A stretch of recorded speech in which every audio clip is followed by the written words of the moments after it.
কলিজার বন্ধুরা, আমি এই মুহূর্তে যে ব্যক্তিকে নিয়ে কথা বলতে চাই তিনি হলেন কটব বিল্লাল। দেখেন, মহান রব্বুল আলামিন মহাগ্রন্থ আল কোরআনে বলেছেন, আল্লাহ যাকে ইচ্ছা সম্মান দান করেন, যাকে ইচ্ছা তার কাছ থেকে সম্মান ছিনিয়ে নেন। দেখুন কটব বিল্লালকে আল্লাহ কি পরিমাণ সম্মান দিয়েছেন। একজন হোটেল বয় থেকে আজকে তিনি কোটি টাকার মালিক এবং ওনার শত শত কোটি কোটি ভক্ত এই বাংলার জমিনে রয়েছে।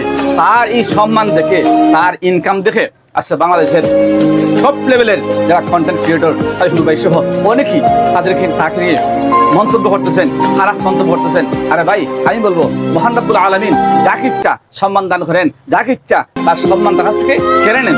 তাই সকলের প্রতি একটু অনুরোধ করবো, আপনারা কটব বিল্লালকে নিয়ে খারাপ মন্তব্য করবেন না, তাকে নিয়ে সমালোচনা বাদ দিয়ে নিজের কাজ করুন, নিজে বড় হওয়ার চেষ্টা করুন।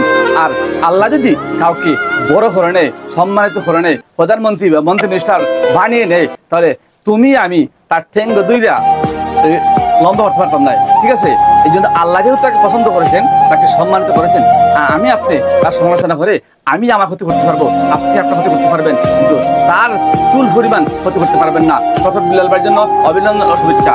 আর যারা সমালোচনা করতেছেন আপনাদেরকেও অভিনন্দন শুভেচ্ছা, কারণ আপনারা এই সব সমালোচনা করার মাধ্যমে কটব বিল্লালের সম্মান আরো বাড়িয়ে দিচ্ছেন। আজকে যারা কটব বিল্লালকে নিয়ে বিভিন্ন ভিডিও বানাচ্ছেন, আপনারা মূলত এই আলোচনা সমালোচনার মাধ্যমে কটব বিল্লালের সম্মান আরো বাড়িয়ে দিচ্ছেন।